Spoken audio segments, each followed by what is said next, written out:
നമസ്കാരം. പോസ്റ്റ്മോർട്ടത്തിലും സൂചനയില്ല.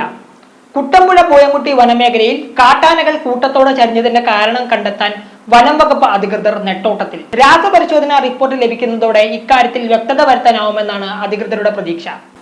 ഇത്തരത്തിൽ ഒരു സംഭവം ആദ്യമായിട്ടെന്നാണ് ചൂണ്ടിക്കാണിക്കപ്പെടുന്നത്. ഈ മാസം 22-നാണ് പൂയംകുട്ടി തോളുനട ഭാഗത്ത് ഏകദേശം 3 കിലോമീറ്റർ ചുറ്റളവിലായി വനമേഖലയിൽ 3 പിടിയാനകളുടെ ജഡം കണ്ടെത്തിയത്. നടപടികൾ പൂർത്തിയാക്കി ജഡങ്ങൾ പോസ്റ്റ്മോർട്ടം നടത്തിയിരുന്നു. Assistant veterinary officer Anumod N ആണ് പോസ്റ്റ്മോർട്ടത്തിന് നേതൃത്വം നൽകിയത്. പോസ്റ്റ്മോർട്ടത്തിൽ അസ്വാഭാവികമായി ഒന്നും കണ്ടെത്താനായില്ല എന്നതാണ് വാസ്തവം. വനമേഖലയിൽ നിന്നുള്ള ഭക്ഷണാവശിഷ്ടമാണ് 3 ആനകളുടെയും ഉള്ളിൽ ഉണ്ടായിരുന്നത്. പ്രാഥമിക പരിശോധനയിൽ വിഷാംശം കണ്ടെത്താനായിട്ടില്ല എന്നാണ് സൂചന. കൊമ്പന്മാരുടെ ആക്രമണത്തെ തുടർന്നുള്ള പരിക്കായിരിക്കാം പിടിയാനകളുടെ ജീവനെടുത്തതെന്നുള്ള അധികൃതരുടെ കണക്കുകൂട്ടലും വെറുതെയായി. ദേഹത്തോ ആന്തരിക അവയവങ്ങളിലോ ഒരു പരിക്കും ഉണ്ടായിരുന്നില്ല. ഏതെങ്കിലും തരത്തിലുള്ള വൈറസ് ബാധയാണോ ആനകൾ ചെരിയാൻ കാരണമായതെന്ന സംശയവും ഉയർന്നിട്ടുണ്ട്. ഈ വഴിക്കും തെളിവെടുപ്പ് പുരോഗമിക്കുന്നതായിട്ടാണ് അറിയുന്നത്. ഏകദേശം 15 വയസ്സോളം പ്രായമുള്ള പിടിയാനകളാണ് ചരിഞ്ഞത്.